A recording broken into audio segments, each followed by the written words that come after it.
এটা মোটেও ঠিক না। দুই রাষ্ট্রের ব্যাপার।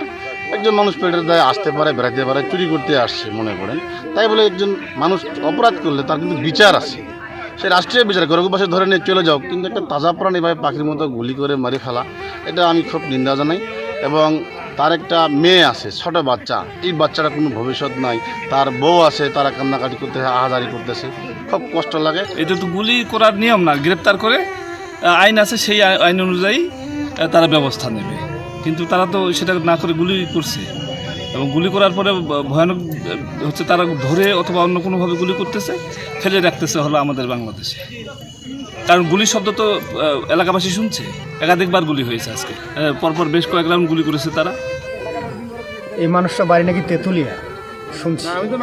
এই মানুষটা বাড়ি যদি তেঁতুলিয়া, তাহলে সে তেঁতুলিয়া থেকে এই পর্যন্ত, এই যে আমাদের ঝুলিপাড়া মইনপাড়া এই পর্যন্ত সে যে আসছে, সে কিন্তু নিজের ইচ্ছা আসে না, তাকে অবশ্যই আনা হয়েছে, যে কোনো মূল্যে আনা হয়েছে। হয়তো তাকে ভারী হিসাবে, বাইরে দিকে ভারী হিসাবে এগুলো চলতেছে, সে আনছে, সে আধা কিলো বা 1 কিলো একটা গরু পার করে দিবে, সে বিনিময়ে 7,000, 10,000, 15,000 সে বিনিময়ে পায়। সে এমনও আছে যে রাত্রে এক রাত সে পরিশ্রম করে সে 30, 40, 50,000 টাকা সে ইনকাম করতে পারে, এই লোভে আসে। কিন্তু আসলে আমি মনে করি এখানে দোষটা শুধু তারই না, ওকে যারা আনছি তারা, কিন্তু মানুষটা মারা গেছে, ক্ষতিগ্রস্ত তার ফ্যামিলি হয়েছে, বদনাম আমাদের এলাকার হয়েছে, কিন্তু মাঝখানে এটা কে করলো বা কারা করতেছে, কারা জড়িত, ওদেরকে সহ এটা সূত্রানো উচিত। ছেলের বাসা আমার বাড়ির পাশেই, সম্পর্কে নাতি হবে। আমি সকাল 6টার সময় ঘটনা শুনি, ঘটনা শোনার পর তার বাসায় যায়, আমি তাদেরকে বলি যে এই ঘটনা।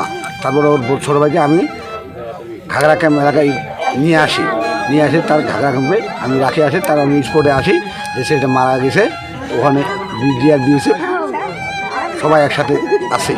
খবর জানলে আমি এখানে ঘাগড়া ক্যাম্পে আসি, তারপরে ওইদিকে খবর পাঠাই, ওদের লোকজন আসে, ওর ছোটো ভাই আসে, আসার পরে ঘটনাস্থলে দেখলাম অনেক লোকজন এখানে মারা গেছে। ভাই আসলে এটা মোটেও ঠিক না। দুই রাষ্ট্রের ব্যাপার। একজন মানুষ পেটের দায়ে আসতে পারে, বেড়াতে পারে, চুরি করতে আসছে মনে করেন, তাই বলে একজন মানুষ অপরাধ করলে তার কিন্তু বিচার আছে। সে রাষ্ট্রীয় বিচার করে পাশে ধরে নিয়ে চলে যাও, কিন্তু একটা তাজা প্রাণ এভাবে পাখির মতো গুলি করে মারি ফেলা, এটা আমি খুব নিন্দা জানাই।